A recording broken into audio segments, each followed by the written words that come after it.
أشرقت نفسي بنور من فؤادي حينما رددت يا رب العباد وانتشت روحي وصار الدمع يجري.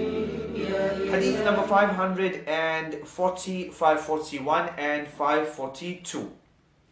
وعن ابن عباس رضي الله تعالى عنهما أن النبي صلى الله عليه وسلم احتجم وهو محرم واحتجم وهو صائم رواه البخاري. Ibn Abbas narrates that the Messenger sallallahu alaihi wasallam, he had himself cupped while he was in the state of ihram and while he was in the state of fasting. Rawahu al-Bukhari. So the Messenger sallallahu alaihi wasallam had himself cupped. He had this blood removed from his body while he was in the state of fasting. Hadith number 541 on a similar topic. وعن شداد ابن أوس رضي الله تعالى عنه أن النبي صلى الله عليه وسلم أتى على رجل بالبقيع. The Messenger صلى الله عليه وسلم passed by a person near Baqi وهو يحتجم في رمضان, and he was having people and he was cupping people. He was being cupped while in the state of fasting in the month of Ramadan. فقال أفطر الحاجم والمحجوم. The Messenger صلى الله عليه وسلم said, the person who is cupping and the person who is being cupped, both of them, their fast has been nullified. Rawahu al-Khamsa wa Tirmidhi. And lastly, hadith number 542. وعن أنس رضي الله تعالى عنه قال أول ما كرهت الحجامة للصائم. At the beginning, this hijama, removal of blood from the body, was something which was not allowed, it was disliked. أن جعفر ابن أبي طالب احتجم وهو صائم فمر به النبي صلى الله عليه وسلم فقال أفطر هذان. One time Ja'far ibn Abi Talib, Ja'far the brother of Ali radiallahu ta'ala, and he had himself cupped. The Messenger sallallahu alaihi wasallam passed by him and he said that you have broken your fast, and the person who is cupping you, his fast is also nullified. ثم رخص النبي صلى الله عليه وسلم بعد في الحجامة للصائم وكان أنس يحتجم وهو صائم. Later on, the Messenger صلى الله عليه وسلم gave a concession with regards to this hijama in the month of Ramadan. So now the final ruling was that if you were fasting and you had yourself cupped, then your fast is still valid, walhamdulillah. And Anas radiallahu ta'ala and the narrator, he also would have himself cupped even though he was fasting. So these three ahadith bring us to the topic of hijama and the removal of blood from a person's body while in the state of fasting. Does it break his or her fast or not? The first hadith shows us that the Messenger sallallahu alaihi wasallam had himself cupped and he was fasting. The second hadith shows us that the person who does the cupping and the one who is cupped, both their fasts are nullified. And walhamdulillah, hadith number 542 joins between the two matters and shows us clearly that at the beginning of Islam, this was prohibited, and later on the concession was granted, and it is now permissible for a person who is fasting to have himself or herself cupped. And that's the opinion of majority of the scholars and even the Zahiri scholars, that it is permissible for a person to have himself or herself cupped while in the state of fasting.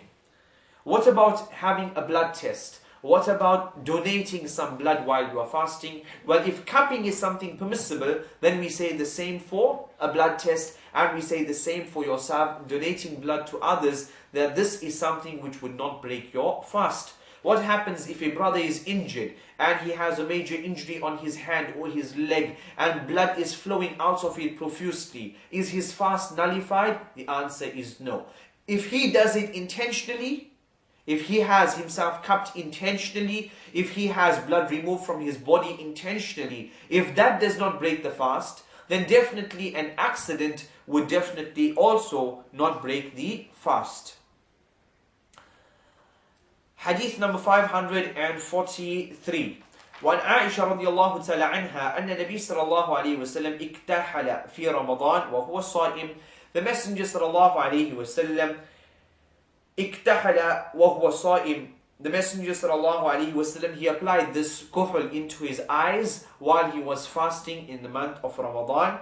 This hadith in reality is weak, but the meaning is correct. That a person who applies this kuhl into the eye Is this something which breaks the fast? The answer is no. This does definitely not break the fast. But this hadith number 543, is weak. If we summarize those matters, which by consensus of the scholars break a person's fast, then they can be classified as, number one, ridda. A person leaves the fold of Islam. He is fasting and he becomes a murtad. His fast is nullified and he needs to make up for that fast. Number two, a person eats or drinks purposefully, amdan. This person's fast is now nullified. Number three, a person engages in intercourse or there is ejaculation while this person is awake, then this is also something which nullifies the fast. Number four, a female in state of nifas or menstruation, it nullifies her fast. Number five, injections which take the place of food and drink. Not medicinal injections, injections where this person, he takes these injections and these injections keep him going for the entire day. They take the place of food and drink. In Arabic it is called huqan al-mughaddi. It is nourishing injections. It grants you nourishment. It is nutritional. It takes the place of food and drink. Then in reality, what's the difference between that injection and just eating or drinking? It is something which also breaks the fast. And lastly, number six, vomiting intentionally. So in summary, number one, ridda, leaving the fold of Islam, eating or drinking purposefully, intercourse, menstruation or nifas, injections which take the place of food and drink, and lastly, vomiting intentionally. Matters which are differed upon by the scholars. For example, contemporary matters, the asthma pump. Shaykh Uthaymeen and Shaykh bin Baz, rahimahullah, their fatwa on the matter is that the asthma pump is something which is permissible for the person while fasting. We have many other scholars who are of the opinion that it definitely breaks the fast. Number two, the various scopes, minzar. Sometimes there is a scope which is put in from the rear private organ or from the frontal private organ. Is this something which breaks the fast? The answer is no. Number three, nose drops, nasal drops. This is something which majority of the scholars are of the opinion that it definitely breaks the fast, especially or more in reality if the taste of it reaches the throat. When it comes to the nasal passage, then the scholars are very, very constricted and narrow in this matter due to the famous hadith of the Messenger ﷺ that whoever makes istinshaq, then they should exaggerate in the istinshaq, in the cleansing of the nasal passages, except when they are fasting. So when it comes to nasal drops, the nasal passages, the scholars are very, very reluctant with regards to those matters.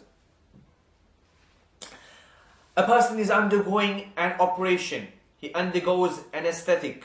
What about those matters? Does it break his fast? He is under this theater. He is in the theater, for example, 3 or 4 hours, and obviously he's been given local anesthetic. Is this something which breaks his fast? If he began his fast upon normality, everything was fine when he began his fast, and then he was under this anesthetic for maybe 3 or 4 hours, and then he came out of it and he broke his fast as per normal, then his fast is 100% valid. But if this person's entire day, from before he began the fast until after iftar, there was no duration of time that he in reality was around, he had his senses and he was fasting, then in reality this person is similar to the majnoon. He was not around, he was like غير mukallaf at that time, and so his fast would not be valid and he would have to make up for that day. What about eardrops and eye drops? They are permissible while a person is fasting. Injections, insulin, medicinal injections, they are permissible, and these which I have just mentioned follow on the rulings and the resolutions of the Majma' Fiqh al-Islami, which follows on the OIC countries, the Organization of Islamic Countries. And Allah subhanahu wa ta'ala knows best. Majority of the scholars are of the opinion, for your benefit, that anything which enters the chest region, anything which enters the stomach region, the jawf, anything, whether it is nutritional or not, then it will break the fast. So a person who swallowed a stone, a person who swallowed a diamond, a person who swallowed a pen, all of these matters, a person who drinks ink, all of these matters will break this person's fast. They are of the opinion that anything which reaches the inner regions of the body, the cavity, it would break the fast. Minority amount of scholars and the opinion of most contemporary scholars is that not anything which reaches the inner cavity, but only those matters which are nutritional that reach the inner cavities break the fast. So those matters like a stone, like a diamond, if you swallowed it, it would not break your fast. Why? Because it is not nutritional. It does not have the meaning of eating and drinking within it. And Allah subhanahu wa ta'ala knows best.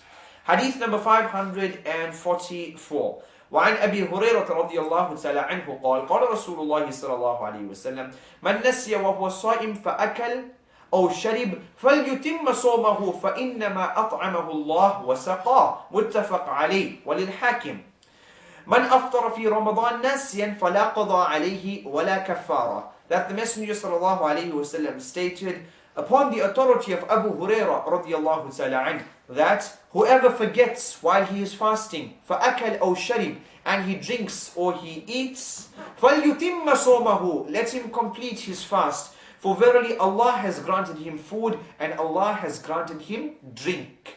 So the first narration or the first hadith 544 shows us clearly that if you forget while eating or drinking, then you can continue and you should continue your fast, for verily Allah subhanahu wa ta'ala has granted you food and drink. وَلِلْحَاكِمْ, as for the narration of Imam al-Hakim, it is more general. It states, Man aftar, whoever breaks his fast. So it's not specific to eating or drinking. It could include in it intercourse. It could include in it all other matters. For as long as you had forgotten nasiya, and you did not realize that you were fasting, you had a lapse of memory, whether it was intercourse, whether it was eating, whether it was drinking, they are all the same, on the same category, and your fast is still valid.